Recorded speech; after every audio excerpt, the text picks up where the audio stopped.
Banyak orang ancur ya, ikut Tuhan di tengah jalan ancur. Kenapa? Karena terlalu banyak cari puji-pujian manusia. Ya, berharap orang ini puji, aduh, orang makan puji begitu tuh tumbang, saudara-saudara. Sebab orang yang tahan uji menurut Alkitab itu adalah orang yang dipuji Tuhan. Saya tunjukkan ayatnya ya. Jadi ada ayat di mana tuh Tuhan puji orang. Ya. Jadi yang tukang makan puji harus dengar ini ayat supaya berhenti makan puji. Saya baca 2 Korintus 10 ya, mulai ayat 16 deh. Ya, kami hidup supaya kami dapat memberitakan Injil di daerah-daerah yang lebih jauh daripada daerah kamu, dan tidak bermegah atas hasil-hasil yang dicapai orang lain di daerah kerja yang dipatok untuk mereka. Ini omong bicara pelayanan ya. Ayat 17. Tetapi barang siapa bermegah, hendaklah ia bermegah di dalam Tuhan. Ya, dia ngomong pelayanan di ayat 16. Ada orang yang pelayanan di sini, ada kita di sini, wilayahnya sudah masing-masing. Tetapi kita bukan bermegah karena wilayah pelayanan kita. Oh, yang ini sempit, yang ini luas, yang ini kecil, yang ini besar. Bukan itu. Makanya dia pakai ayat 17 itu dimulai dengan kata tetapi. Tetapi untuk mengkontraskan orang yang suka bermegah karena oh, gereja saya lebih besar, gereja saya lebih bagus, ya, gedung kami lebih mewah, fasilitas kami lebih canggih. Ini kemegahan-kemegahan yang keliru. Ya, kata siapa bahwa ada puji-pujian kalau gerejanya tambah besar, lalu gara-gara tambah besar mendongkrak percaya dirimu, lalu engkau menganggap gerejaku terbesar, gerejaku terkomplit, fasilitas paling mewah, lalu aku paling hebat. Salah. Jangan bermegah di situ. Jangan bermegah yang model begitu, termasuk yang di luar gereja juga. Jangan bermegah karena engkau punya pangkat, ya. Saya lihat beberapa orang makan puji sekali kalau dia dekat dengan pejabat, dia pikir dia so hebat. Nah, berdoa banyak kalau itu pejabat naik ulang. Ya, berdoa banyak kalau supaya itu pejabat terpilih lagi. Dia tidak terpilih lagi, lu ujung-ujung raroso dan dada juga. Ya. Jadi jangan makan puji yang begitu-begitu. Jangan sok-sokan yang begitu-begitu. Takutnya pejabat pun jantung stop, dia mati, lu juga habis. Karena terlalu banyak bergantung kepada manusia. Termasuk jemaat juga yang terlalu idolakan pendeta tertentu. Pendetanya mati juga, jemaatnya mulai bingung-bingung. Nah, makanya dalam pengiringan kita nih, kita bermegah karena apa? Manusia dan karya-karya manusia itu atau Tuhan? Paulus ajar kita melalui data pembanding ini ya.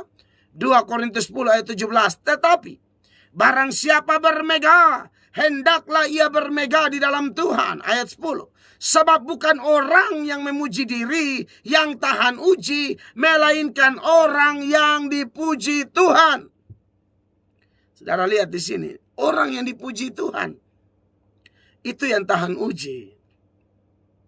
Bahkan ada hamba Tuhan bilang, sebaiknya kita hamba Tuhan ini lebih banyak dihina, itu jauh lebih baik daripada terlalu banyak dipuji. Ya, kalau orang puji dengan tulus kita tidak ada masalah ya. Tetapi kalau orang kebanyakan dihina, itu dia tambah kuat tuh. Daripada orang puji dia, woi, cantik kan. Rasa-rasa tante semua masuk di bawah kolong meja. Tante lupa kalau tante ada anak 4 ya. Anak ada makan, ada susah, sama tante dapat puji, langsung tante mulai bikin diri lebih dari gadis muda yang ini belum pernah melahirkan. Biasa orang makan-makan puji itu. Saya sudah doakan banyak orang berselingkuh hanya gara-gara itu. Tantenya dipuji. Ada juga om-om tua-tua tidak tahu diri dipuji. Wih, om nih muka kayak soalnya kelihatan tua. Wih, itu langsung om bilang, memang om nih minum faloak. Jus maloak, haleluya. Dengan jus apa gitu, makanya Om tidak kelihatan tua. Woi Om, dengar dulu, aduh Om kata menuju masuk tanah. Tak usah percaya puji-pujian yang berujung Om percaya diri lebe-lebe. Akhirnya Om punya harta, uang pensiun, ya sertifikat tanah gade hanya gara-gara perempuan puji. Son kelihatan tua. Om cat rambut itu bukan samer. Kalau bisa piloks, Om piloks. Nah itu masalah tuh. Iya kan, banyak orang kan makan puji. Ya, makanya anak-anak Tuhan yang sudah betul-betul belajar beriman dan dia ingat ini 2 Korintus 10 ayat 18 yang berbunyi, sebab bukan orang yang memuji diri yang tahan uji, melainkan orang yang dipuji Tuhan. Dia bilang, sudahlah urusan saya jaga kekudusan, hidup hubungan pribadi dengan Tuhan tetap kencang, melayani Tuhan sepenuh hati. Kalau Tuhan kirim orang-orang sesama yang dipimpin Roh Kudus, itu biasanya pujiannya benar tuh. Itu pujiannya asli. Mereka bilang, aduh ini begini, itu tulus. Tapi ada orang-orang munafik yang dipakai setan, yang pujinya tidak tulus. Ya, pujinya seperti pujinya orang-orang yang pernah puji Tuhan Yesus, tapi pujinya itu tidak benar, saudara. Saya ingat satu kali orang puji Tuhan Yesus. Woi, pujiannya luar biasa. Tapi Tuhan Yesus tahu, ini orang-orang ini pembohong besar. Aduh, saya agak lupa deh ayat di mana. Tapi kalau saya cari dapat, ya puji Tuhan lah. Ini dia. Matius 22 mulai ayat 15. Ini contoh saja ya. Orang-orang yang jenis ini hati-hati kalau ada di sekeliling kita ya. Ini saya mau kontraskan antara puji-pujian manusia dan puji-pujian dari Allah. Karena target kita kan dipuji Allah, bukan dipuji manusia. Ya, kalaupun manusia yang dipakai Allah. Sehingga puji-pujiannya tuh tulus menyemangati kita, memotivasi kita untuk maju. Nah, itu good. Tapi kalau yang kayak begini, Matius 22 ayat 15 dikatakan, kemudian pergilah orang-orang Farisi. Mereka berunding bagaimana mereka dapat menjerat Yesus dengan suatu pertanyaan. Saudara garis bawahi kalimat ini. Mereka berunding bagaimana mereka dapat menjerat Yesus dengan suatu pertanyaan. Jadi mereka mau bertanya bukan karena ingin tahu. Nah, saya melayani tanya jawab nih. Ada orang yang tanya tuh ingin tahu, tapi ada yang tanya tuh hanya menjerat gitu lah, ya. Nah, kalau ini jenis menjerat. Tapi menjeratnya dimulai dengan apa? Mereka suruh murid-muridnya datang bertanya. Dimulai dengan puji-puji Tuhan. 16. Mereka menyuruh murid-murid mereka bersama-sama orang-orang Herodian bertanya kepadanya, Guru, kami tahu engkau adalah seorang yang jujur dan dengan jujur mengajar jalan Allah. Dan engkau tidak takut kepada siapapun juga, sebab engkau tidak mencari muka. Saudara lihat puji-pujiannya. Engkau jujur mengajar jalan Allah, tidak takut siapa-siapa, tidak cari muka. Sebenarnya ini semua memang ada pada diri Yesus. Jujur mengajar jalan Allah, ya. Tidak takut orang, itu Tuhan Yesus banget tuh. Ya kan? Tidak mencari muka, itu benar. Tapi persoalannya yang mengeluarkan puji-pujian ini, dengar. Yang mengeluarkan puji-pujian ini bukan dari hati yang dipimpin Roh Kudus. Bukan dari hati yang tulus. Bukan dari hati yang dipimpin Tuhan untuk menyemangati sesama. Bukan. Ini hati busuk, hati munafik, hati penipu, saudara-saudara. Dari mana kita tahu? Ayat 17 mereka lanjutkan. Katakanlah kepada kami pendapatmu. Apakah diperbolehkan membayar pajak kepada kaisar atau tidak? Kan tujuannya mau jebak. Yesus salah jawab, dituduh Yesus lawan pemerintah. Kan begitu. Tapi ayat 18 Tuhan Yesus bilang apa? Tetapi Yesus mengetahui, garis bawahi, kejahatan hati mereka. Nah, ini nih. Ada orang yang mulutnya manis, hatinya jahat. Hati-hati ketemu rekan bisnis kayak begini, saudara-saudara. Hati-hati ketemu orang seperti ini, ya. Apalagi sampai pacaran dengan orang begini. Dia puji adik rambut tuh sama kayak marungga muda yang baru keluar, pokoknya subur gitu lah. Segar adik rambut, ya. Kayak marungga muda, bayangkan kayak kelor muda. Ada justru goyang kepala kiri kanan tetok di pohon marungga kan, karena ada memang pohon marungga sebenarnya, ya. Saudara lihat di sini, dia bilang, tetapi Yesus mengetahui kejahatan hati mereka itu, lalu berkata, mengapa kamu mencobai aku, hai orang-orang munafik. Haleluya. Anda lihat itu. Orang-orang munafik, hati jahat. Makanya jangan terlalu makan puji. Dengar baik-baik nih, jangan makan puji.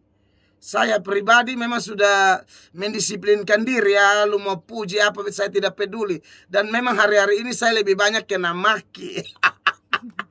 Aduh, beta nikmatin sekali ini keadaan. Karena beta justru pemalas karena puji, beta tersuka. Lebih tak usahlah, soalnya penting. Ya, orang-orang makan puji beta lihat tumbang. Makanya Tuhan bilang, orang yang tahan uji itu bukan orang yang puji diri, tapi orang yang dipuji Tuhan. Haleluya. Jadi bagaimana orang dipuji Tuhan? Ya, orang yang melayani Tuhan dengan setia. Sekalipun ada pencobaan, ada tantangan, dia tetap berkata, sekali Yesus tetap Yesus, sekali bertobat tetap bertobat, sekali melayani tetap melayani, sekali melangkah, saya tidak akan balik belakang lagi. Begitu. Dengan apa? Dengan kekuatan Roh Kudus, dengan roh Pentakosta itu, dengan firman Allah. Kita maju terus. Ya. Itu paling penting, saudara-saudara yang diberkati oleh Tuhan Yesus Kristus. Oleh karena itu, Bapak Ibu, jemaat, orang percaya dimanapun Anda berada, mari cari puji-pujian dari Tuhan, ya. Dengan cara melayani Tuhan. Sekalipun ada tantangan persoalan. Saya suka ini firman dalam Yohanes 12 ayat 26. Itu firman mengingatkan kita, saudara-saudara, tentang bagaimana Tuhan menghormati orang yang melayani Allah. Yohanes 12 ayat 26, barang siapa melayani aku, ia harus mengikut aku.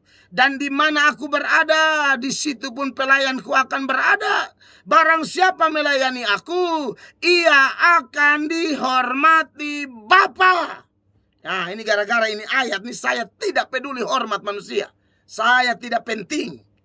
Makanya saya khotbah tuh hantam-hantam saja. Sampai ada yang bilang, Pak Mel, ini khotbah seperti cari masalah. Oh iya, jujur aja, saya cari masalah dengan anak-anak setan tuh. Saya memang cari masalah. Kalau tidak ada lagi yang bicara kebenaran, aduh, kita punya konteks saya. Misalnya di NTT ini yang kantong Kristen. Kalau kita tidak bicara keras, dunia tambah jahat. Yang mengaku beragama Kristen aja penjahat. Bikin dosa kiri kanan. Saya lihat tuh, ada suami datang cerita ke saya.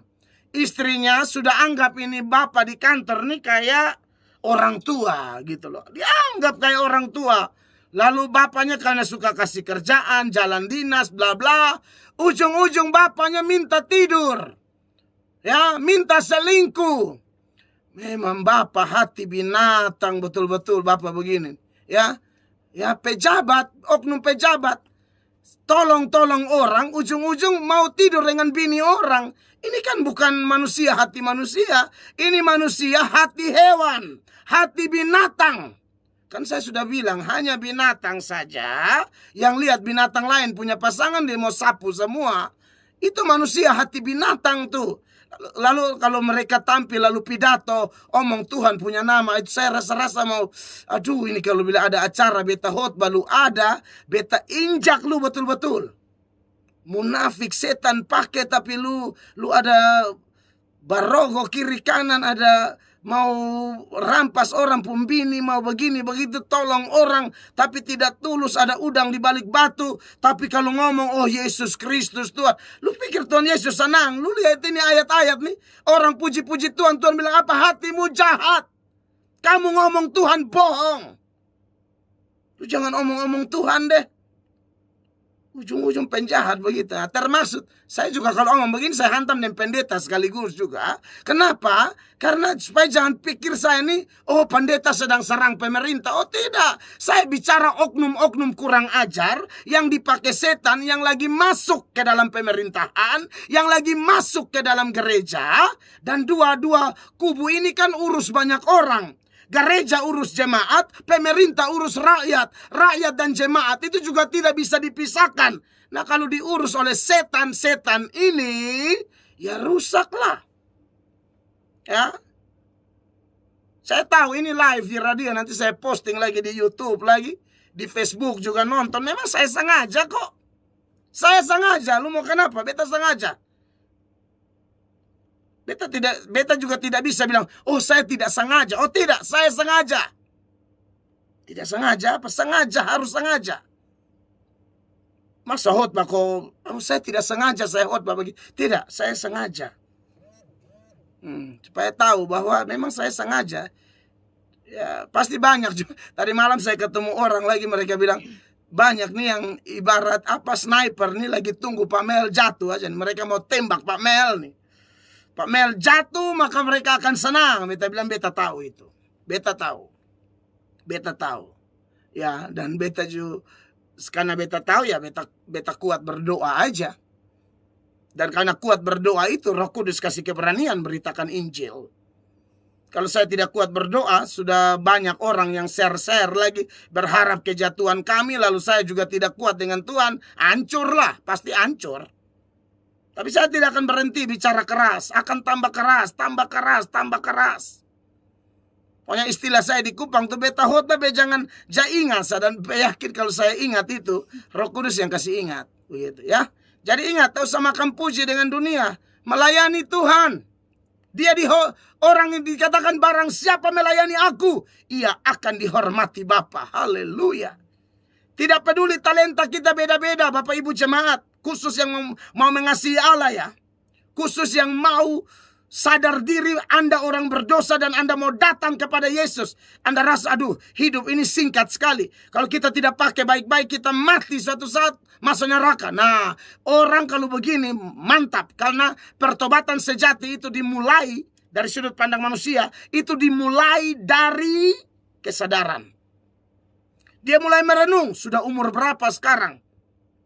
Masa mabok terus, selingkuh terus, nonton film porno terus, percaya arwah terus. Sudah umur berapa ini? Masa selingkuh terus. Dari istri tidak tahu sampai istri dapat tangkap basah, tetap aja masih selingkuh. Istri tidak mau cerai karena ingat firman dan hanya ingat anak-anak. Andai kata dia tidak ingat firman, dia tidak ada anak, dia sudah angka buang. Laki-laki model begitu juga, dia pasti lari juga. Tapi bersyukur ya istri-istri, saya lihat banyak istri-istri yang disakiti itu. Mereka bertahan sekali. Mereka bilang kami kan hanya ingat Tuhan saja Pak. Dan anak-anak. Ada juga bapak-bapak yang menjadi pihak korban juga. Istrinya aduh. Buntiana punya anak Nona nomor 3 kayaknya itu. Jahat sekali. Perempuan tahu model apa? Dia sama kayak perempuan Samaria di Parigi Yakub, tapi yang sebelum bertobat. Kalau dia bertobat ya puji Tuhan. Tapi dia kayak perempuan Samaria di Parigi Yakub di Yohanes 4 yang belum bertobat. Ya dia kayak piala bergilir tuh dari satu laki-laki pi satu laki-laki. Ya sama kayak piala bergilir gestrek sepeda piala kelurahan tuh. Dari satu tangan pi satu tangan, dari satu tangan pi satu tangan. Heran sekali manusia begini. Ya. Ya saya kenapa omong lengkap, karena biasanya saya kalau omong ini ibu-ibu yang jadi korban, ada bapak-bapak WA saya. Bapak kami juga ada yang jadi korban. Ya ini saya ingat nih, saya omong ya sudah ya, jangan WA saya lagi ya. Nah, itu sudah ya. Kiranya khotbah saya pagi ini memberkati Anda. Jangan kemana-mana. Sebentar lagi kita tanya jawab. God bless you. Terima kasih Bapak Pendeta untuk firman Tuhan hari ini. Kita diberkati, kita dikuatkan.